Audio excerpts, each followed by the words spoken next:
Mesdames et messieurs, bonjour. C'est parti pour le tour des kiosques sénégalais paru ce vendredi 23 août 2019. Rewmi Quotidien nous parle ce matin de ce comité d'initiative pour la refondation du Parti démocratique sénégalais. Et voilà la tentative de coup d'État contre Wade. Cette mise en place de ce comité d'initiative pour la refondation du Parti démocratique sénégalais par les derniers frustrés de la réforme du secrétariat national du parti est un défi lancé à Maître Wade. Selon Assane Samb dans ses colonnes, qui poursuit que c'est peut-être même le dernier défi qui lui sera lancé après de multiples tentatives de ce genre. Toujours dans ses colonnes, l'on peut lire que cette refondation n'est rien d'autre qu'une remise en cause en profondeur de la structure mise en place par le pape du Sopi lui-même. Puis, il s'agit de dénoncer l'arrivée de Karim et de court-circuiter ses plans. Selon toujours ce quotidien du groupe Promo Consulting, et Dakar Times de son côté voit la bataille politique déjà lancée et c'est le PDS contre la génération du concret. Le comité d'initiative pour la refondation du PDS qui tient cette conférence de presse aujourd'hui même vendredi pour décliner sa feuille de route et plusieurs hauts responsables des fédérations de ce parti ont rejoint le camp d'Omar Sarr, lui qui représente le PDS. Désormais, selon Dakar Times, la tendance de Karim, leader de la génération du concret, fera face au PDS originel. Autre sujet traité par les journaux de ce matin, c'est bien sûr la conséquence des fortes précipitations au Sénégal. Et revenant dans Rewmi Quotidien, là, l'on nous apprend qu'au Sénégal, après la pluie, ce n'est plus le beau temps, mais plutôt la galère. Cette forte pluie qui s'est abattue sur Dakar au petit matin, occasionnant des conséquences telles que des routes impraticables, des embouteillages monstres, des maisons inondées, et le nord du Sénégal a également été touché par ces fortes précipitations. Selon toujours Rewmi Quotidien. Et Vox Populi voit le Sénégal noyé sous la pluie pendant que le gouvernement soit en vacances. Ce quotidien nous signale que de Dakar à Kaolack en passant par Kaffrine, Ziguinchor et Matam, dans plusieurs zones du Sénégal, les populations pataugent. Ainsi, de gros dégâts matériels ont été enregistrés. La circulation dans la capitale reste infernale, selon toujours Vox Populi qui donne la parole à Pape Diop de Bokk Gis Gis. Et ce leader politique dans ce quotidien soutient que le Sénégal est en difficulté et le président, lui, il laisse tous ses problèmes derrière lui en allant en vacances pour trouver la quiétude. Et c'est pas tout, parce que Vox Populi nous prévient que des risques de pluie sont annoncés jusqu'au week-end. Dakar, Kaolack, Kaffrine, Ndar, Bawol inondés et Source A voit les eaux qui prennent le pouvoir au Sénégal. Macky est à Biarritz, Gourgolou dans les fosses. L'ONAS refuse de couler seul et se défausse sur la Giroute. Ainsi note ce quotidien. La Tribune voit tout simplement quelque chose de catastrophique au Sénégal avec ces fortes pluies à Dakar et à l'intérieur du pays. La capitale envahie de tous côtés. À Kaffrine, des quartiers entiers submergés et l'inondation du réseau routier aussi, une responsabilité partagée selon le DG de l'ONAS dans ce quotidien du groupe des médias. Et l'Observateur, lui, conclut avec ces pluies de désolation au Sénégal, 2 morts et 4 blessés à Bambilor. Et la situation reste catastrophique à Dakar, à Kaolack, à Kaffrine ainsi qu'à Thiès, selon toujours ce quotidien qui nous parle par ailleurs de cette traque des biens mal acquis. Et là, il nous signale que la CREI bouge encore,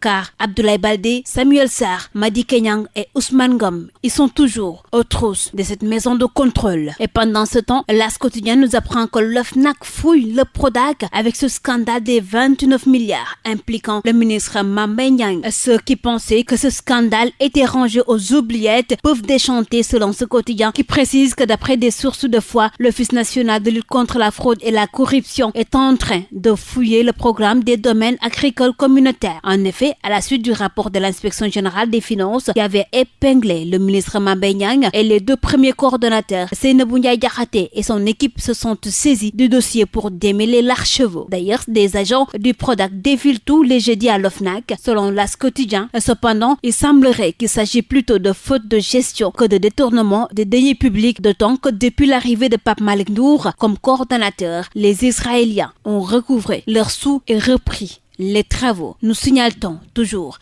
dans ce quotidien. Et pendant ce temps, Libération nous signale que le pire a été évité de justesse à Mboro entre disciples de Serigne Saliou Thioune et de Sokhna Aïda. Ce quotidien nous révèle que 6 Thiantakoun proches de Sokhna Aïda Diallo, une des épouses de feu Cheikh Béthio Thioune, ont été cueillis par la brigade de gendarmerie de Mboro sur instruction du parquet de Thiès. Virés des lieux par le khalife Serigne Saliou Thioune qui était venu dans la résidence, ils sont revenus. Ces 6 Thiantakoun sur sur place pour récupérer de gré ou de force une canne appartenant aux défunts guides des Chantakona. Et toujours selon ce quotidien, leur remplaçant désigné par le calife s'y oppose avant d'être tabassé jusqu'au sang. Et ce quotidien qui voit à sa une un intifada à la résidence de feu Cheikh Béthio Thioune. Terminons ce tour des kiosques sénégalais avec Stade Quotidien qui revient ce matin pour nous parler du démarrage du Calcio ce samedi à l'assaut de la Juve et Cristiano Ronaldo. Naples de Kalidou Koulibaly, principal rival, Inter plus ambitieux avec Conte et Lukaku, et Milan joue déjà la carte des jeunes pépites. Selon toujours Stade Quotidien qui nous fait part également ce matin de ses confessions et ambitions de Mbaye Niang. Il reconnaît son inefficacité à la CAN et pour ses ambitions, il vise déjà le PSG, le Paris Saint-Germain et avec comme objectif aussi le club de Rennes. Ainsi, mesdames et messieurs, c'est sur cette note de sport que nous bouclons ce tour des kiosques sénégalais paru ce vendredi 23 août 2019. Merci à vous de l'avoir suivi et très bonne lecture à tous.